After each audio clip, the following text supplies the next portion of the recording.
안녕하세요. 스타트업의 신혜성입니다. 네. 자, 오늘 하실 얘기가 뭐죠? 공동체에 대한 이야기입니다.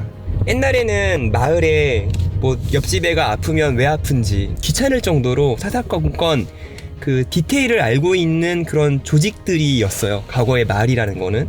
그리고 그걸 공동체라고 보면 이제 우리는 그런 게 없어요. 위에 누가 사는지, 아래층에 누가 사는지, 옆집이 누군지도 전 모르거든요. 그런데 그렇게 될 수 있는 가능성이 있는 조직이 하나 있죠. 회사. 어떻게 보면은 동호회나 이런 거 빼고 돈을 벌기 위해서 가장 많은 시간을 그 공동체에서 보내죠. 그래서 그런 공동체에 대한 이야기가 결국 제가 하고 싶은 이야기이고 회사 이야기입니다. 근데 갑자기 스타트업 얘기를 하는데 공동체 얘기를 하시는 이유가 뭘까요? 제가 생각했을 때 또 마찬가지고 그 피플웨어라는 책에서도 톰 드마르코가 똑같은 말을 하는데 공동체를 만드는 일을 하는 거예요.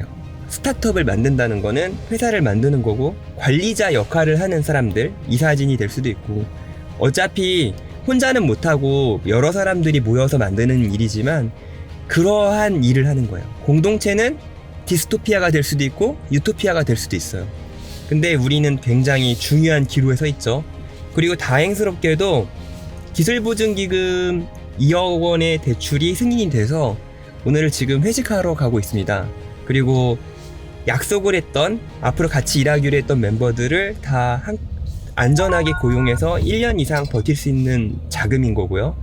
그래서 공동체를 구축해가는 과정을 이제 진짜로 할 수 있는 상황이 된 거죠. 그전에는 약간 불확실성이 있었다고 하면 자금 확보를 하기 위해서 여러 방면으로 노력을 했는데 이제 확실하게 결과가 나왔으니까 이제 조심해서 그 공동체를 같이 만들어 가야 되는 상황입니다. 왜 공동체를 만들어야죠? 공동체를 만드는 건 누구나 만들죠. 회사를 만드는 순간부터 공동체를 만들죠. 네, 근데 제가 말하는 건 좋은 공동체를 만드는 거예요. 그러니까 어떤 공동체를 만드냐가 중요한 거죠.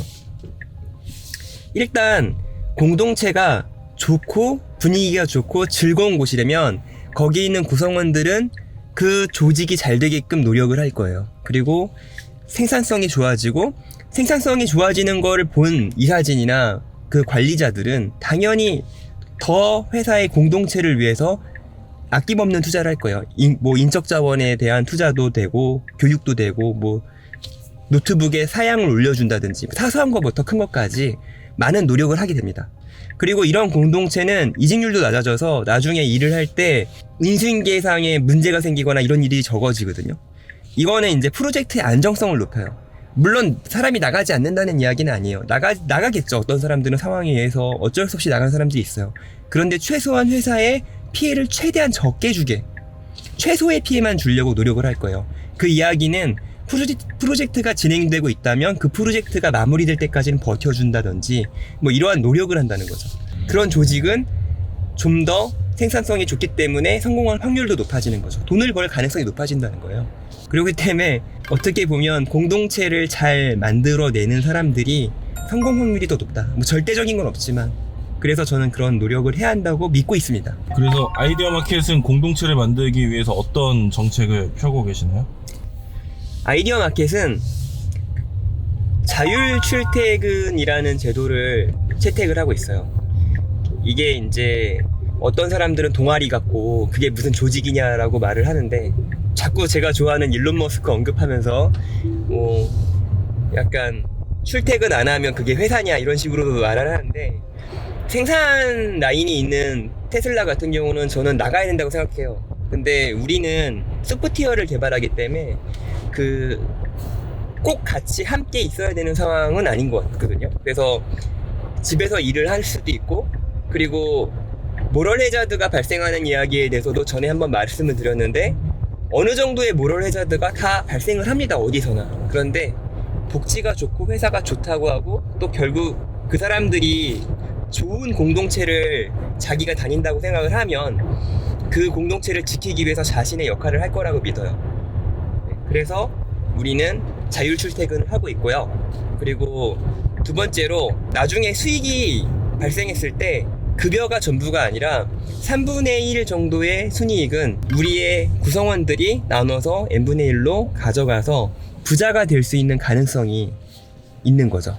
그러니까 유리천장이 없는 거예요. 급여 외 보너스로 1,000만 원 받는 거는 사실 일반적인 회사에서 쉽진 않거든요. 근데 우리는 그 1,000만 원이 한계가 아닌 거죠. 잘 됐을 때. 물론 망하면 망할 수도 있죠.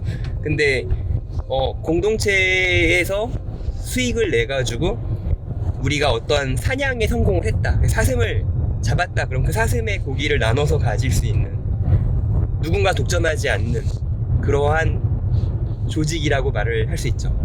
네, 그게 두 번째고요. 그리고 세 번째는 일정 같은 것들을 우리가 함부로 내가 이사진들이 정하지 않는다는 거예요. 실무진들이 일정을 정하고 하는 일도 가급적 최대한 원하는 일을 하게끔 하려고 노력하고 있습니다.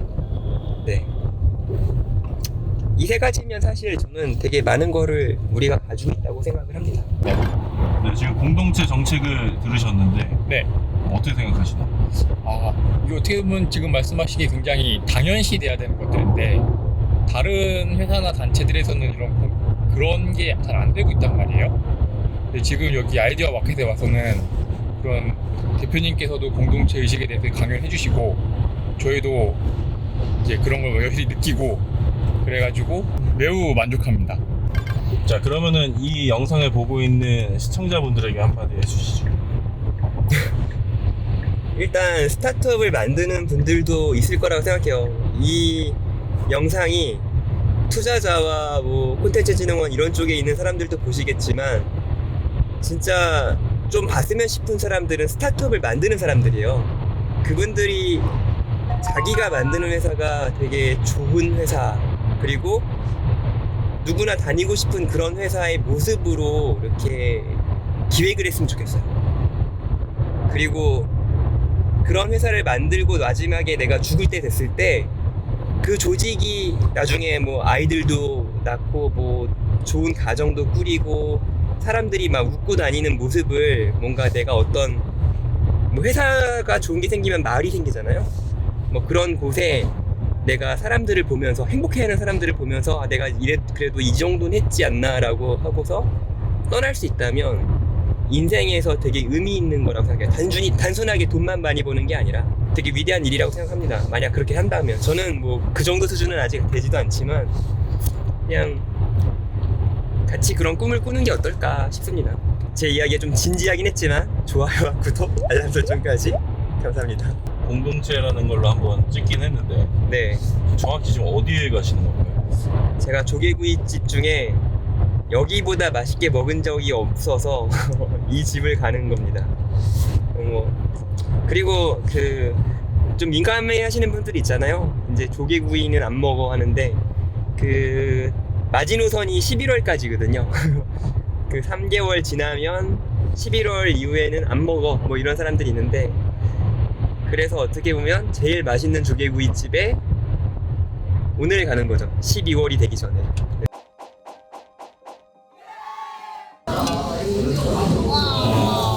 드시면 되세요.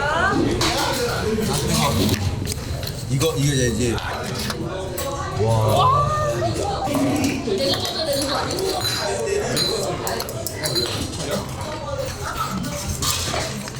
동안이 뭐야? 그러니까 네. 나랑 누구랑 반반 먹어야 되는데?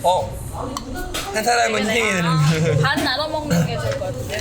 6등분 하겠어. 알아서 드세요.